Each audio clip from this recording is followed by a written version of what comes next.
Bienvenidos a Estrategia, el podcast de Global Strategy.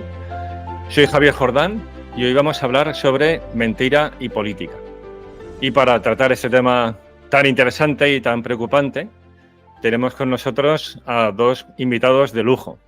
En primer lugar, está con nosotros Manuel Torres, que es catedrático de Ciencia Política en la Universidad Pablo de Olavide de Sevilla. ¿Qué tal, Manolo? ¿Cómo estás?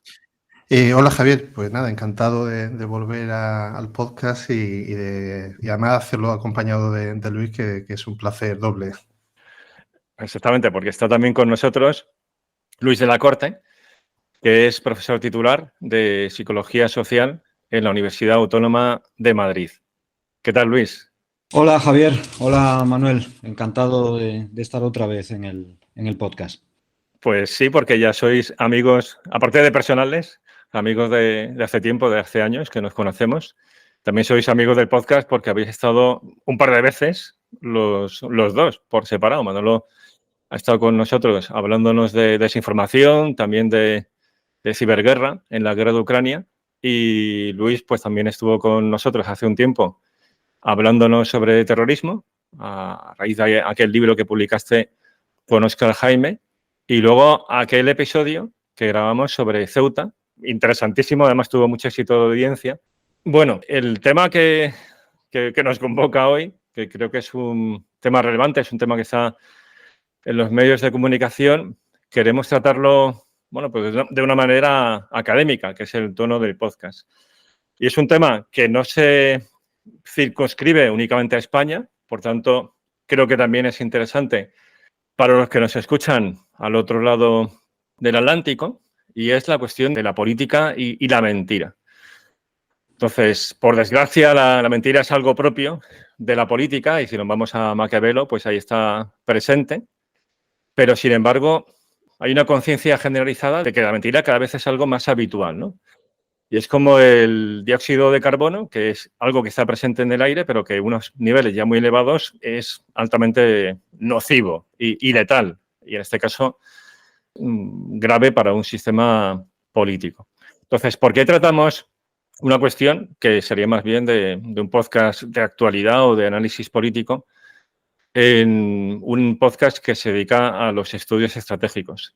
Y la respuesta es que al final el comportamiento de un Estado en el exterior se ve condicionado por la fortaleza de sus instituciones, por el buen funcionamiento de su sistema político, por la cohesión social, y todo esto se ve perjudicado seriamente si tenemos un problema de falta de confianza en la sociedad y entre las élites y entre las élites y la sociedad. O sea, un problema de falta de credibilidad del sistema por ese abuso de la mentira. Y luego, al mismo tiempo, esos daños en la cohesión social y en las instituciones generan ventanas de vulnerabilidad que pueden ser aprovechadas por potencias extranjeras que quieran interferir en el funcionamiento de nuestro sistema político con el fin de que sea disfuncional y, por tanto, tomemos peores decisiones o no tomemos las decisiones que se deben adoptar en materia de acción exterior. Luego, este tema, que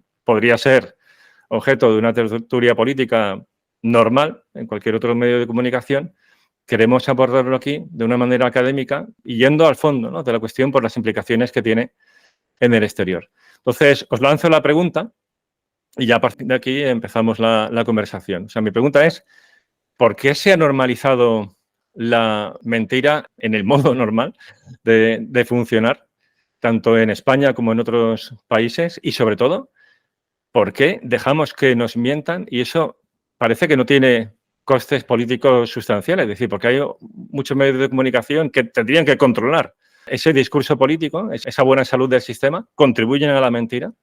¿Y por qué hay sectores de la sociedad que parece que les da igual que les mientan y que ya han aceptado esa mentira? Bueno, sí, si te parece bien, empiezo yo, Javier.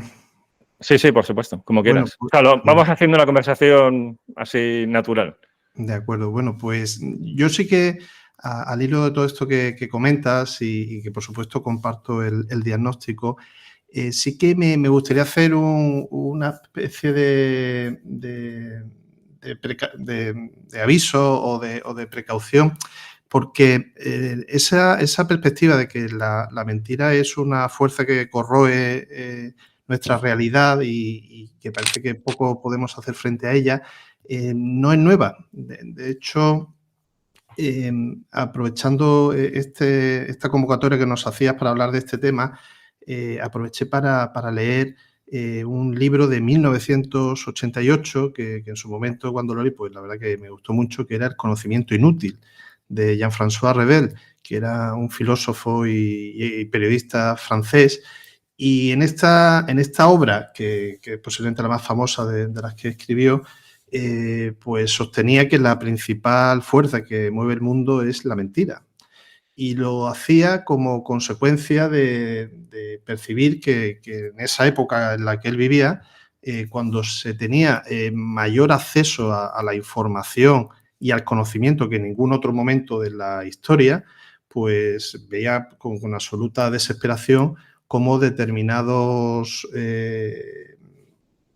narrativas y en definitiva mentiras sobre la propia historia, sobre determinados acontecimientos trascendentales, pues seguían plenamente asentados, a pesar de que resultaba enormemente fácil refutar esas mentiras con la información que estaba al alcance de cualquier europeo en aquel momento.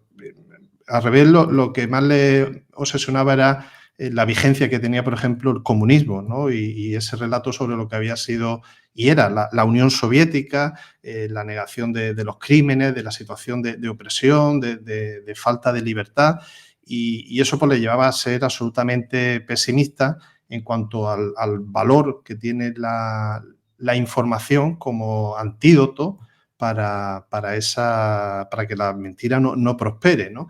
Entonces yo creo que si eso ya pasaba en 1988, nos encontramos décadas después en una situación que yo creo que no ha mejorado, a pesar de que la disponibilidad de información es todavía infinitamente mayor que la que existía en el momento en que Revel escribió este libro. Es decir, las nuevas tecnologías pues hacen posible que uno pueda nutrirse de una cantidad absolutamente desbordante de datos sobre cualquier tema y a pesar de ello parece que es viable determinadas cosas que nos parecen absolutamente alocadas, pues como gente que es capaz de intentar justificar que la Tierra es plana o cualquier otro tipo de falsedad, ¿no? Que no debería aguantar en pie ni un segundo, pero que la información parece que no previene que todo ese tipo de contenido y otros en ocasiones menos evidentes tengan recorrido. Entonces yo creo que la primera conclusión que podríamos sacar es que la disponibilidad de información y de evidencias para refutar la mentira en sí mismo no evita que esta esté presente en nuestra sociedad. Y eso, de cara a apuntar posibles propuestas de cómo afrontar este problema, pues debería ser algo para tenerlo en cuenta, ¿no? Porque existe mucho buenismo, ¿no? Esa idea de la alfabetización digital, del fortalecimiento, ¿no? Del conocimiento y de la expansión de la educación como forma de evitar que la sociedad caiga en las redes de la mentira, pero parece que no va por ahí la solución, ¿no? Si tenemos en cuenta que esto parece que es algo que se reitera a lo largo del tiempo. Bueno, va a parecer que estaba preparado, pero cuando he oído a Manuel citar a Jean-François Revel y su libro del conocimiento inútil, pues me ha fastidiado la primera cita. Parece que nos hubiéramos puesto de acuerdo, pero yo también lo iba a mencionar. Es decir, es perfectamente oportuno hacer esa referencia, Manuel. Y yo también repasé el texto de Revel, porque efectivamente fue... Una conexión sí. involuntaria. Sí, fue un texto absolutamente premonitorio en el diagnóstico, ¿no? de lo que estaba ocurriendo y a dónde iba, digamos, el ecosistema informativo, ¿no? Bueno, vamos a ver. Obviamente yo también comparto el diagnóstico que has planteado, Javier. Estamos en un momento de normalización de la mentira ya desde hace algunos años. A mi modo de ver eso, como tú has dicho, significa básicamente que la mentira, aunque su uso ha sido relativamente frecuente en política, porque la mentira cuando funciona aporta una ventaja competitiva, al menos de partida, pero estamos en un momento en que su uso es muy frecuente y que su uso tiene pocos costes o costes inapreciables para quien la utiliza, incluso cuando ya ha sido descubierta como tal mentira, ¿no? Y tenemos figuras políticas de máximo nivel, tanto a nivel internacional como a nivel nacional, que son una prueba de ellos, ¿no? Entonces, hay un par de preguntas esenciales que hay que hacerse para tratar de profundizar en esto, ¿no? Bueno, una primera evidente, ¿no? Bueno, ¿por qué nos mienten o por qué nos mienten tanto los líderes políticos, los partidos políticos aquí y fuera? Porque esto está ocurriendo, esto es un fenómeno a nivel mundial, ¿no?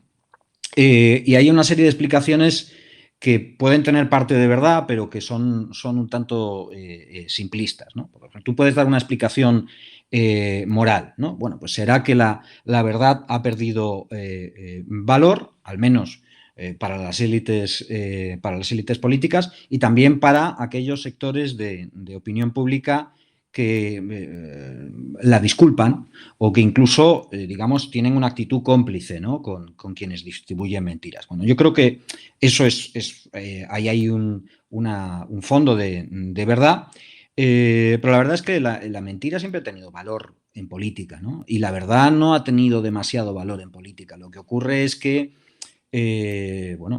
a largo plazo o a medio plazo, el uso reiterado de la mentira solía tener costes, ¿no? Hay una explicación que a veces se da que es casi, bueno, casi no, sin el casi es clínica, ¿no? Bueno, es que los políticos o algunos políticos son una especie de mentirosos patológicos, ¿no?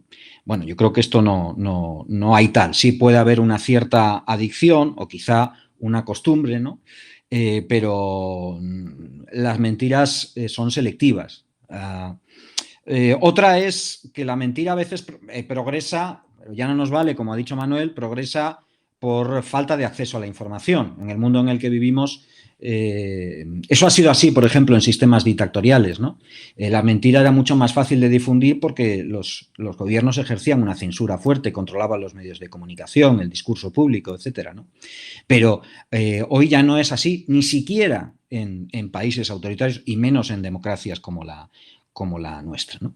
Bueno, yo creo que lo que no hay que olvidar es que la mentira es un comportamiento estratégico. Es decir, está orientado a objetivos y es dependiente de resultados. Así que si se usa mucho es por dos razones. Y aquí voy a hacer la segunda puntualización. La mentira parece que está funcionando mejor que en otras épocas y, como he dicho antes, lo más paradójico, incluso cuando deja de funcionar porque se descubre, pues hay segmentos significativos, a veces incluso mayoritarios de la población, de la opinión pública, de los medios de comunicación, que la toleran o incluso la disculpan, ¿no? No hay más que ver cómo ha cambiado en esto el mundo. Si comparamos, por ejemplo, escándalos que han ocurrido, pensemos en un país que es siempre un referente, ¿no? Estados Unidos, ¿no? Recordemos cómo terminaron los gobiernos de Nixon y de Clinton. Ambos mintieron para ocultar una acción censurable y eso acabó costándoles la presidencia. Luego tuvimos a Trump mucho tiempo después y, Trump es un campeón de la mentira, archidemostrado, tanto dentro como fuera del país, y ahí está, perdió las elecciones por poco y tiene muchas posibilidades de volver a ganarla. Es decir, no le ha pasado mucha factura, ¿no? Y un último comentario antes de ceder la palabra, ¿no? Lo que también hay que matizar muy claramente es que el engaño y la tolerancia a la mentira, que creo que son las dos dimensiones de este fenómeno de su normalización, son selectivos. Es decir, son ciertas mentiras promovidas por ciertos actores políticos que funcionan para ciertas audiencias y que luego son disculpadas por ciertas audiencias, ¿no? Esa selectividad da una pista importante para luego buscar explicaciones más profundas del fenómeno. Muy interesante lo que habéis comentado los dos. Por ir sistematizando, lo que habéis señalado es, por un lado, hay un problema que tú has mencionado, Luis, que ciertamente no es la explicación total del fenómeno, pero que creo que es relevante, ¿no? Y que conviene subrayar, o sea, y no olvidar, ¿no? Que es la cuestión de la crisis moral. Sin duda. Porque creo que es fundamental, al final es la base. Es decir, hay una crisis moral, hay una crisis al final de relativismo moral, y el relativismo moral tiene como fundamento a su vez el nihilismo, es decir, no hay valores trascendentes morales permanentes, sino que las cosas se adaptan a lo que yo pienso que es correcto, y eso fácilmente al final deriva en lo que a mí me interesa. Y si yo tengo el poder, se va a hacer al final lo que yo diga, o voy a utilizar la mentira como una herramienta más de poder. Y este relativismo moral al final es muy peligroso por las consecuencias perniciosas que tiene para el conjunto de la sociedad, y porque al final perjudica a los más débiles, o sea, porque al final beneficia a los que tienen ese poder, que adaptan la realidad a sus intereses. Y en efecto, esa no es la explicación plena, pero creo que es un componente esencial del problema, ¿no? Y luego algo que habéis señalado los dos y que es interesantísimo, y que en buena medida responde a la pregunta de por qué la sociedad acepta esa mentira, es que en efecto funciona. O sea, que es que la mentira tiene no solamente un uso estratégico, sino además un éxito estratégico, ¿no? Y claro, ahí os quería preguntar por un tema muy manido, que sé que suena obvio, pero es el papel que juega la polarización en este sentido. O sea, creo que para que la mentira funcione es preciso que haya ese clima de polarización, que a su vez también es estratégico para los actores políticos, porque ya es jugar a buenos y malos, a blanco o negro. Si no quieres el desastre total, apóyame y no te fijes demasiado en las cosas contradictorias que a su vez también yo tengo. O sea, la utilidad de esa polarización. Y luego una cuestión que, bueno, a ver, los dos sois expertos en el tema porque Manolo es de ciencia política, pero es experto en comunicación política. Y tú, Luis, eres psicólogo social y has trabajado muchísimo sobre análisis de inteligencia y los vicios de inteligencia. Pero una pregunta especialmente para ti, Luis, que es el tema de la disonancia cognitiva, que en este tema creo que también juega un papel fundamental, ¿no? Entonces, la pregunta es el rol que juega la polarización y si la polarización es inevitable, porque parece que cada vez estamos más polarizados, a pesar de que, como dice Manolo, tenemos más medios para informarnos mejor y con un mejor acceso a información de calidad, a pesar de que haya mucho ruido alrededor. Bueno, pues yo recogiendo el guante y tratando de complementar lo que señalaba anteriormente Luis, cuando hablaba de que esa lógica instrumental que tiene la mentira, pues posiblemente la principal novedad actualmente es que los costes asociados a utilizarlas, pues parece que han disminuido.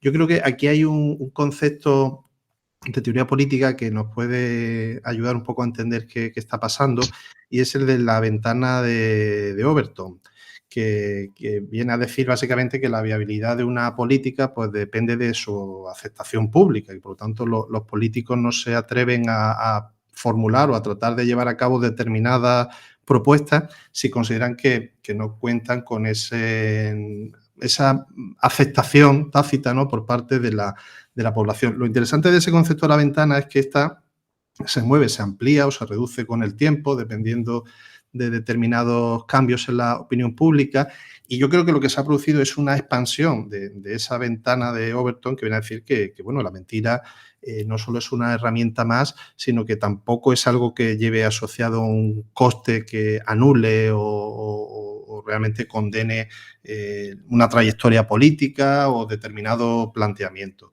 Y la razón, y ahora conecto con la pregunta que formulaba Javier, yo creo que efectivamente tiene que ver con la polarización, en el sentido de que cuando la gente entiende que vive en un contexto donde las condiciones hacen que las personas necesiten sentirse identificadas con un colectivo, porque la realidad se define en nosotros contra ellos, pues realmente buscan esa seguridad en el grupo y por lo tanto están ansiosos por consumir determinada información, que da igual que sea verdadera o no, que nos permite ver el mundo en esos términos, es decir, de enfrentamiento de nuestro grupo, que es el bueno, por supuesto, contra el grupo externo, que es el malvado, ¿no? Por lo tanto, cuanto más polarizada esté la sociedad, más fácil es que la gente se aferre a esas identidades, ¿no?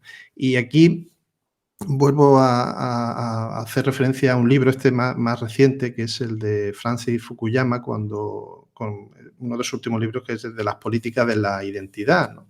Y que viene un poco a argumentar que vivimos, o al menos en el último medio siglo, pues se produjo un cambio en la política en Occidente, en el sentido de que las ideas de nación, de religión, de raza, de género o de etnia, pues parece que habían sustituido a una noción mucho más amplia sobre quiénes somos.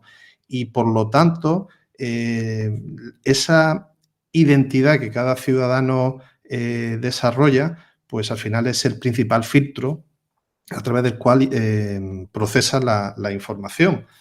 Es decir, que todo esto va en términos de cómo afecta a mi grupo y su posición y cómo conseguimos desplazar al otro grupo que yo al final pues tengo demonizado. Y al final esa política polarizada pues se traduce en ocasiones en uno de estos memes, ¿no?, que circula en internet, ¿no?, pues de pues una mujer, ¿no?, que está cocinando casi con un infernillo de gas a oscuras, ¿no? Dice, bueno, pues por lo menos no gobierna, y ahí ya, pues, punto suspensivo, lo que queramos decir, ¿no? Es decir, estoy dispuesto a aceptar un deterioro de mi situación, estoy dispuesto a que me mientan, estoy dispuesto a ir de la mano con A o con B, que no son personas o son grupos que me quieren determinada simpatía, pero al menos esto refuerza esa posición propia frente al otro grupo al cual pues no le voy a dar ningún margen, ¿no? Entonces yo creo que eso es una razón de entre varias de ellas que ahora con posterioridad podemos seguir hablando de otras causas, ¿no? Pero que yo creo que han hecho que la mentira tenga una presencia en la actualidad que posiblemente no tenga otros precedentes de manera bastante más reciente. Sí, bueno, es exactamente así, ¿no? Yo tenía algunas cosas que decir respecto a la polarización que van en la misma línea de Manuel, pero y voy a responder a la pregunta sobre el papel de la disonancia cognitiva. Pero si me permite, Javier, voy a plantear un esquema general, ¿no? Y luego desciendo a ello, ¿no? Claro, genial. Esto tiene hay muchos factores que inciden, ¿no?, en estas dos dimensiones de la normalización de la mentira, es decir, la efectividad del engaño y la disculpa o la tolerancia al engaño desvelado, es decir, a la mentira descubierta, ¿no? Sin embargo, yo creo que hay dos tipos de factores que son decisivos, ¿no? Y donde hay que fijar la atención para entender todo esto, ¿no? Manuel acaba de remitirse a ambos de una manera concreta, ¿no? Por un lado tenemos una serie de predisposiciones que son propias de la psicología humana, de cómo funciona nuestro sistema cognitivo, que nos hacen proclives bajo ciertas circunstancias, por un lado, a ser engañados y por otro lado, a ser tolerantes, al menos con cierto tipo de mentiras, ¿no? Y por otro lado tenemos un ecosistema informativo y un contexto político que están ambos muy estrechamente relacionados entre sí, que facilita eso. En parte por la transformación que han supuesto Internet y las redes sociales, de esto Manuel sabe mucho más que yo, y por la explotación que se ha hecho desde un punto por actores políticos y se está haciendo de las dinámicas propias de la comunicación en ese entorno comunicativo e informativo y las posibilidades generadas, ¿no? Ese entorno y las estrategias que se aplican aprovechando ese entorno potencian, digamos, las predisposiciones a ser engañado y a tolerar según qué tipo de mentiras, ¿no? Entonces, en cuanto al primer efecto, es decir, al engaño, el engaño en muchos casos es en buena medida autoengaño, es decir, es propiciado por una serie de limitaciones del sistema cognitivo, de cómo funciona nuestro cerebro y de distorsiones que genera nuestro propio sistema cognitivo, ¿no? Y el ecosistema informativo contribuye, potencia esas disposiciones, ¿no? Lo paradójico de cómo funciona la mente humana, ¿no? Es que nosotros tenemos predisposiciones a actuar de maneras muy diferentes, a pensar de maneras muy diferentes, igual que tenemos una predisposición hacia la agresividad, la tenemos a la cooperación, e igual que tenemos una predisposición a la racionalidad, que la tenemos también a la irracionalidad, ¿no? Y la irracionalidad está relacionada con esta capacidad de resultar engañados o no. Y por otro lado, en cuanto a la disculpa de la mentira, la cuestión incide exactamente, la manera en que la psicología incide en ello, lo prepara, ¿no? Nos prepara para ello, tiene que ver con lo que ha señalado Manuel de la importancia de la identidad, ¿no? Y lo que en psicología social se define más exactamente como procesos de identificación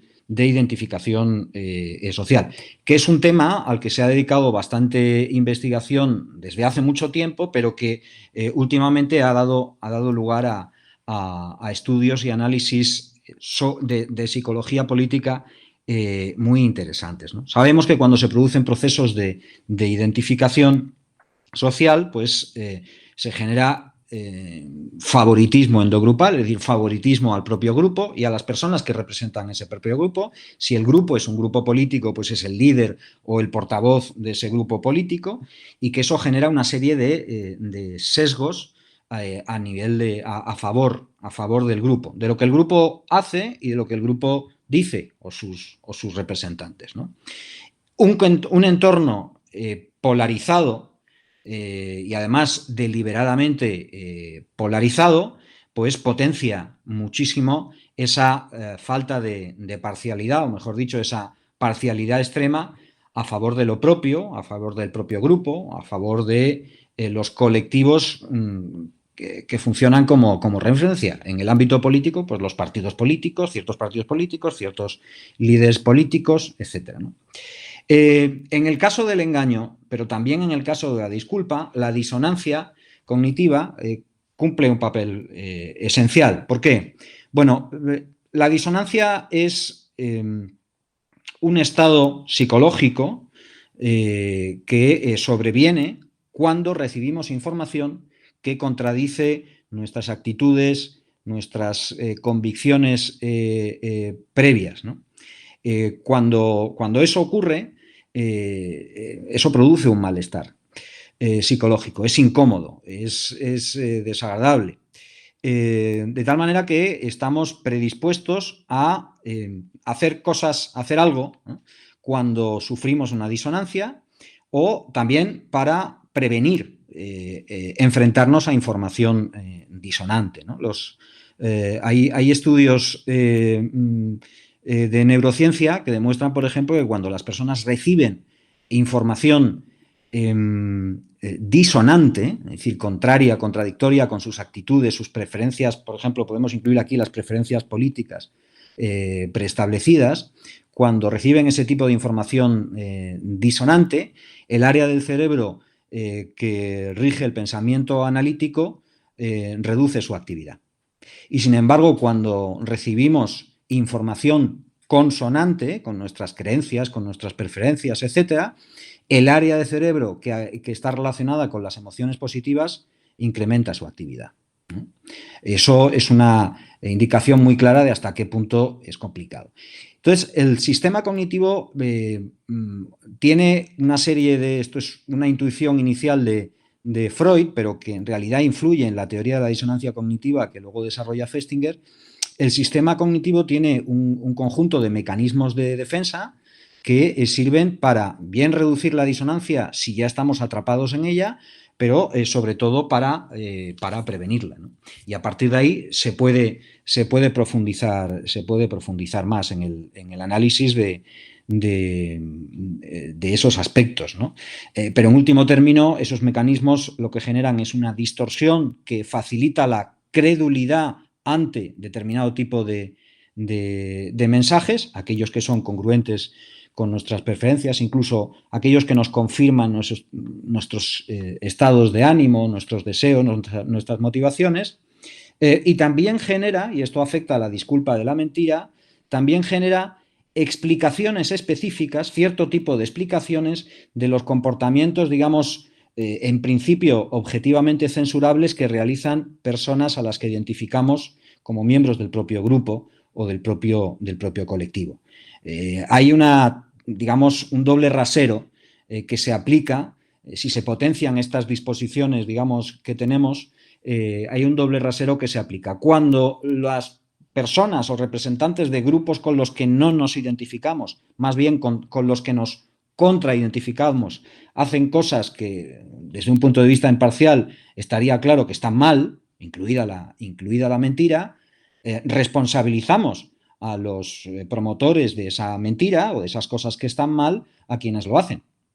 Sin embargo, cuando comportamientos censurables son realizados por personas con las que nos identificamos positivamente, vale un líder político, vale un partido político, entonces la primera reacción de carácter intuitivo, automática, es tratar de buscar una explicación de esos comportamientos, en este caso de la mentira, que desplace la responsabilidad más allá del mentiroso o que rebaje la importancia de la mentira. Bueno, todos los políticos mienten. Bueno, no es exactamente una mentira, es un cambio de opinión. En fin, cualquier tipo de racionalización que ayude a disculpar la mentira, ¿no? O de excusa o pretexto. Bueno, lo ha hecho, pero por un bien mayor, etcétera. Muy interesante. Sí, Manolo, adelante. Sí, yo añadiría además a todo lo que ha comentado Luis, que por supuesto estoy de acuerdo, la importancia que tienen los liderazgos políticos y sociales a la hora de hacer aceptable y de trasladar a sus seguidores realmente la escasa importancia que puede tener el empleo de la mentira. Yo la verdad que en todos los años que llevo en la universidad y dedicado a la docencia y a la investigación en ciencia política, cada vez estoy más convencido de la enorme importancia que tienen los perfiles individuales como fuentes de transformación social. Es decir, realmente cuando se plantean futuros hipotéticos, pues en ocasiones yo creo que el mundo podría haber cambiado completamente si en vez de determinada figura política hubiese sido sustituida por otra, ¿no? Es decir, cuando se habla, por ejemplo, de Trump y cómo se ha transformado el Partido Republicano y la derecha en Estados Unidos, pues a veces la tentación es interpretar que simplemente lo que hace Trump es recoger unas fuerzas subyacentes, ¿no? Donde pues, por la polarización, pues, por el cambio social, pues su estilo político, ¿no? Y de uso desenfadado de la mentira, pues es lo propio de ese tiempo. Pero realmente, ¿qué hubiese pasado con el Partido Republicano si, por ejemplo, hubiese ganado John McCain, ¿no? El senador McCain en las elecciones presidenciales y él hubiese desarrollado un liderazgo sobre ese partido? Pues no creo que estuviésemos en la situación donde estamos actualmente y ese partido sería posiblemente otra cosa distinta, ¿no? Por lo tanto, yo creo que las personas individuales también moldean la receptividad social de la mentira y yo creo que por ahí también se puede ir apuntando ya una primera propuesta de remedio, es decir, que al final hay un trabajo lento y progresivo, ¿no? Pues de generar élites de calidad, de de hacer viable un sustrato, ¿no? de personas pues, que puedan liderar en el sentido más positivo del término y transformar la realidad, es decir, con el ejemplo y con una visión pedagógica, es decir, de no jugar con determinadas reglas, de no combatir la mentira con más mentiras y hacerlo además con esa perspectiva de pensar en el bien del conjunto, no tanto en el cálculo particular de si esto me compensa o no, porque sí es cierto que la mentira y fomentar la polarización y que la gente se agrupe en base a identidades de resistencia, pues tiene réditos políticos en el corto plazo. En el medio y largo plazo, pues vemos que todo esto al final es totalmente desastroso, ¿no? para todos, pero en cualquier caso una política que está inserta en ese remate corto, ¿no? Y en el aguantar un día para llegar al siguiente, pues realmente tiene el recorrido que tiene, que es poco, pero bueno, entre las posibles soluciones yo creo que fomentar, ¿no? Esos liderazgos de calidad que en ocasiones puede que tarden en hacer eclosión décadas, puede ser una posible solución, aunque como digo, esto a veces es confiar en el destino, ¿no? Y en la buena suerte. Bien, bueno, me encanta la conversación porque realmente no hemos preparado ningún guión. O sea, cuando salió la idea del podcast, todo se construyó en torno a la pregunta inicial. Pero, sin embargo, yo creo que al final nos hemos alineado de forma muy natural porque me encanta lo que habéis dicho. Estoy, además, completamente de acuerdo y creo que estamos convergiendo a una cuestión, y es que cuando se habla de desinformación, el término que aparece enseguida son los algoritmos y yendo más allá, pues la inteligencia artificial y los engaños muy sofisticados, ¿no? Tecnológicamente. Pero en último término, lo más importante es el factor humano. Y en esto es que habéis coincidido los dos. Luis, con esa exposición tan académica y con ese conocimiento profundo de la psicología, de la mente humana, y tú, Manolo, con lo que acabas de comentar de la importancia de los liderazgos, porque que las vías de solución al final van a nivel individual, o sea, del ciudadano, fomentando el pensamiento crítico, y pensamiento crítico bien entendido, no el pensamiento crítico que a veces uno ve algunos carteles de la facultad, ¿no? De la Facultad de Política. El pensamiento crítico que, conociendo los que estaban detrás, era puro dogmatismo y era crítica contra los que piensan en contra de lo que yo pienso, ¿no? O sea, no es el pensamiento crítico, sino el pensamiento crítico de nuestros propios presupuestos de partida o de las ideas que tenemos muy arraigadas, y es cuestionárnoslas para buscar la verdad. Lo que comentas, bueno, ¿no? O sea, al final esto depende en buena medida de las élites políticas, de las élites mediáticas, pero al final las políticas tienen mucho que decir, porque si luego vemos el estado de los medios de comunicación, la viabilidad de esos negocios, los millones que se están invirtiendo en publicidad institucional, que podemos intuir por dónde van los tiros, lo que al final lo que eso supone en cuanto a redes clientelares, en último término son las élites políticas y su integridad moral para no aprovecharse de la ventaja estratégica que puede dar la mentira a corto plazo, pero con esos efectos nefastos para el sistema que apuntas muy bien, y por tanto que sean fieles a lo que es su situación, ¿no? Que es una situación de privilegio para hacer un bien público. O sea, la enorme responsabilidad que tienen y la posición inigualable para prestar un gran bien a la sociedad, pero que pueden corromper si eso lo convierten en una oportunidad únicamente para servirse a sí mismos y a su red clientelar de fieles. Yo, la verdad es que este comentario de Manuel sobre el papel de los líderes y de los individuos que tienen altas responsabilidades era una cuestión en la que yo no me había parado a pensar cuando estuve, digamos, dándole vueltas a esto antes del programa. Me parece muy oportuna, pero por dos razones. Una tiene que ver directamente con el contenido de este podcast y otra con las temáticas de este podcast, ¿no? En relación al contenido de este podcast, ¿no? Es evidente que es evidente para mí, quiero decir, que el papel de los líderes es fundamental, ¿no? ¿Por qué? Porque por muchas razones, no solo porque tienen los resortes del poder, sino porque son agentes con una capacidad de influencia muy superior a la de la mayoría de las personas e incluso a la mayoría de los miembros de un grupo político, ¿no? Marcan tendencias, sirven como modelos, ¿no?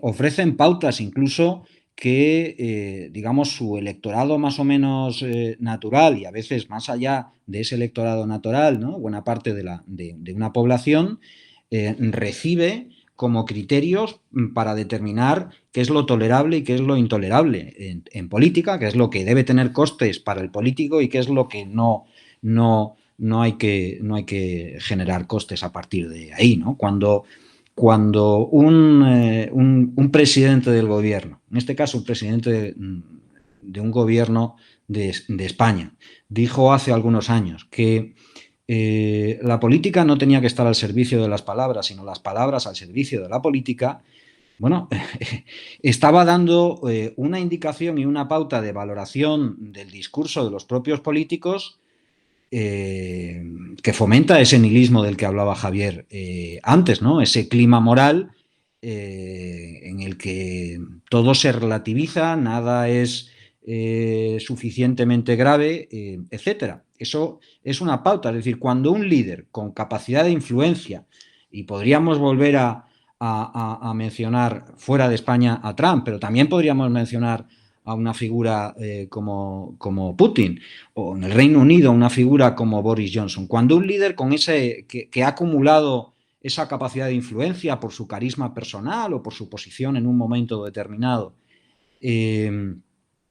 ofrece él mismo argumentos para relativizar la mentira, para disculparla, para normalizarla en definitiva, genera un grave riesgo. Y por tanto lo que dice Manuel tiene mucho sentido. Esto puede funcionar justo en el sentido inverso, y es que líderes políticos y élites políticas responsables ayuden no voy a decir a solucionar este problema, porque este problema siempre va a existir en alguna u otra medida en la vida política, aquí en Sebastopol, pero sí a mitigar, a reducir el uso de la política y a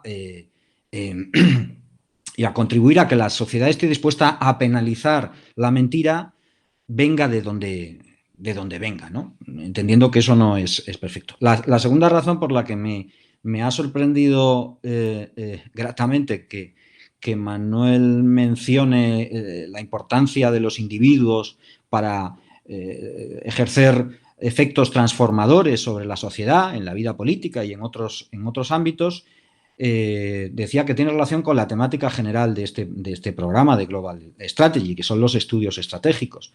A mi modo de ver, estamos en un momento en el que los estudios estratégicos tienen una influencia enorme, necesaria, de ciertas formas de entender los fenómenos estratégicos, en los que los razonamientos de carácter geopolítico son esenciales.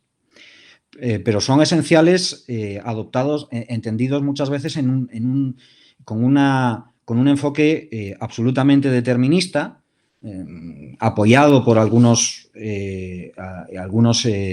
valedores, ¿no? del análisis geopolítico y del análisis de las relaciones internacionales, que prácticamente anula el papel, es decir, desprecia el papel de los individuos y asume que todo se puede explicar en función de factores imperativos, necesidades generadas por el contexto geográfico, político y una mezcla de ambos, ¿no?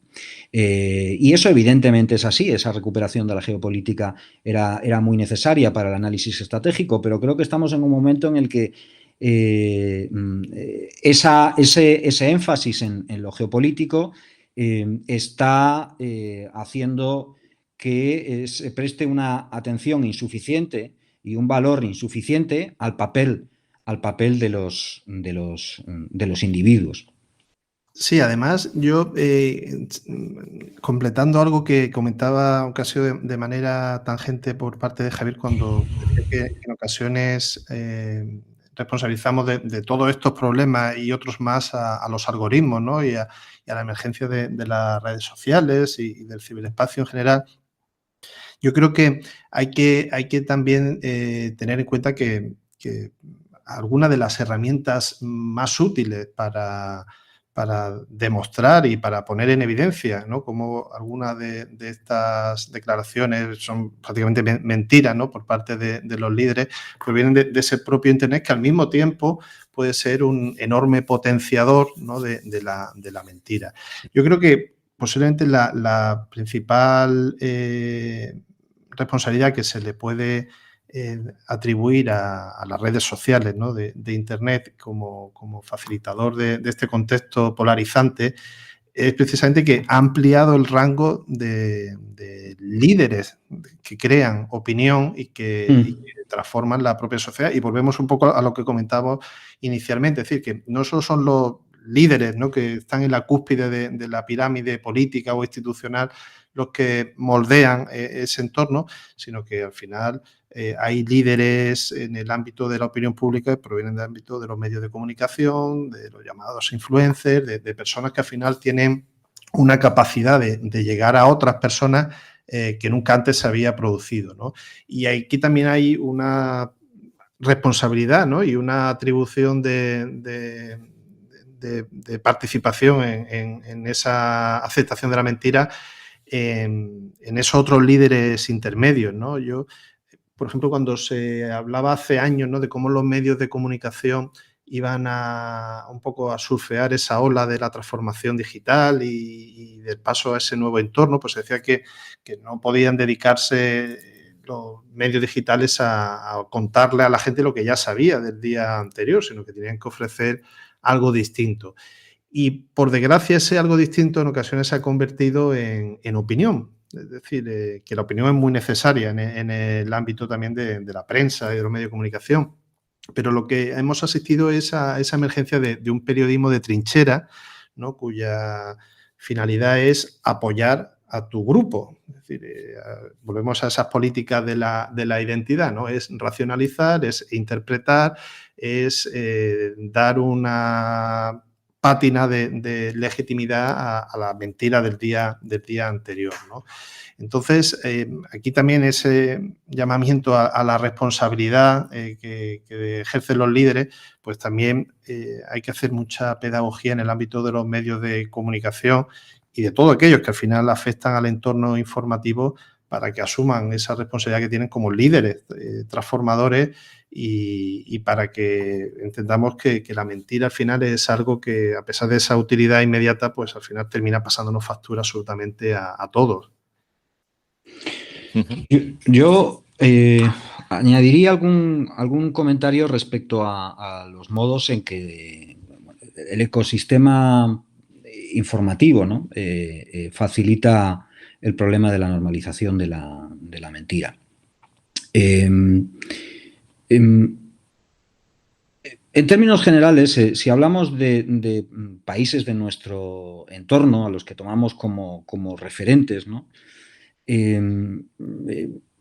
una característica de esas sociedades que viene ya de atrás, ¿no?, es una cultura claramente hedonista, ¿no? Esa cultura hedonista, a su vez, ha sido muy potenciada por el desarrollo del ecosistema informativo del que forman parte las redes sociales y en cierta medida moldeado por la evolución de las redes sociales, ¿no? Hay un estudio muy interesante de un autor, de un psicólogo social hoy muy conocido, Jonathan Haidt. Bueno, hay un par de estudios muy relevantes para entender estas cuestiones, ¿no? Uno de ellos se llama la transformación de la mente moderna, en la que él tiene una actitud que yo no comparto del todo, excesivamente pesimista respecto al impacto que ha tenido la evolución de las redes sociales y cómo eso está transformando la psicología del ciudadano, ¿no?, en nuestras sociedades. No la comparto del todo porque, insisto, es un pesimismo que Manuel ha matizado hace un momento y yo estoy de acuerdo con esas matizaciones, ¿no? Las redes sociales tienen ventajas, inconvenientes, son una herramienta que se puede utilizar para hacer cosas buenas o malas, para promover la mentira y también para combatirla, ¿no? Pero algunos de los argumentos y de las pruebas empíricas que ofrece Haidt en su análisis es muy interesante. Él se centra en algo que redunda en esta potenciación del hedonismo, ¿no? Que es un hedonismo que se transfiere de la esfera de las preferencias relacionadas con el consumo a la esfera de las preferencias políticas. Y, de hecho, la transformación de las preferencias políticas, esto es, los términos los estoy aportando yo, no son de Haidt, convierten las preferencias políticas en preferencias prácticamente de consumo. Haidt señala con bastante detalle cómo una evolución muy concreta de las redes sociales que se produjo ya hace algunos años transformó su funcionamiento y sus consecuencias, ¿no? Él se refería al momento en el que a los dueños y a los diseñadores de esas redes, por ejemplo Facebook, por ejemplo Twitter, ahora X y otras, se les ocurrió añadir el botón de me gusta y el botón de compartir o de retuitear, ¿no? Eso potencia una predisposición que ya tenemos en general las personas a la hora de recibir información, es hacer una valoración automática, espontánea de esa información, no en función de criterios relacionados con la veracidad, porque para hacer juicios sobre la veracidad de una información, eso requiere, como diría Kahneman, pasar del sistema de pensamiento 1, que es puramente intuitivo, heurístico, emocional, espontáneo, sin esfuerzo, automático, al sistema de pensamiento 2, que es racional, que es un pensamiento lento, no rápido, que es un pensamiento que requiere esfuerzo cognitivo, etcétera, que es más analítico, etcétera, ¿no? Si de entrada estamos ya predispuestos, en parte porque nuestras capacidades cognitivas son limitadas y en parte por una cierta pereza intelectual que tiene su justificación porque estamos siempre orientados a ahorrar recursos cognitivos, si de entrada nos cuesta pasar de una forma de pensamiento intuitivo a otra, a un pensamiento más racional, más esforzado, el uso generalizado, intensivo de las redes sociales a partir de ahí, dice en un momento Jonathan Haidt que ha potenciado una cultura del me gusta, ¿no? Es una forma distinta de referirse a esa cultura hedonista a la que me refiero, ¿no? Pero es que cuando Manuel al principio hizo alusión al libro clásico de Jean-François Revel ya anunciaba esta tendencia, ¿no? Y voy a hacer si me permitís, una cita muy breve extraída de ese libro, ¿no? Dice Revel que el libro, como dijo Manuel antes, está publicado por primera vez en 1988, ¿no? Según las leyes que gobiernan a la mezcla de palabras, de apegos, de odios y de temores que llamamos opinión, un hecho no es real o irreal, es deseable o indeseable, ¿vale? Cuando la reacción ante la información se basa en este tipo de cultura de me gusta o no me gusta, etcétera, ¿no? La posibilidad de hacer un análisis crítico con criterio, como decía Javier antes, ¿no? Hay un viejo libro de Nietzsche que se titulaba Cómo filosofar a martillazos, ¿no? Es decir, cómo hacer crítica a lo bestia por criticar. No se trata de eso, sino de hacer crítica con criterio. Es mucho más difícil, quiero decir, es mucho más costoso, es mucho menos frecuente en personas que adoptan, digamos, esta actitud hacia la información puramente hedónica, ¿no? Esto es algo que es difícil transmitirle. Yo intento transmitírselo a mis alumnos, ¿no? Esta mañana precisamente les hacía la pregunta que hago todos los días, ¿no? Bueno, ¿cuántos periódicos leéis? ¿Cada cuánto tiempo leéis un periódico? Bueno, desde hace años tengo suerte si en clase hay 2 o 3 alumnos que levantan la mano. Quizá en ciencia política, Manuel y Javier, es algo distinto, pero desde luego en otras disciplinas de ciencias sociales es bastante frecuente. Y les decía, bueno, sois carne de manipulación. Sois carne de manipulación, porque la manera en que os informáis sobre lo que pasa en el mundo es a través de las redes sociales, en las que la información que llega no ha pasado por ningún tipo de filtro con rigor. Entonces, asimiláis casi, o corréis el riesgo de asimilar la afinidad con una información con su veracidad. Muy bien. Bueno, tenemos que ir terminando porque habíamos hablado, ¿no?, de que sea un episodio en lo posible inferior a 1 hora, también con el fin de que, siendo un tema tan relevante, bueno, pues es más fácil que gente que no está habituada a escuchar el podcast lo pueda escuchar por recomendación de nuestra audiencia, o sea, que sea más asequible.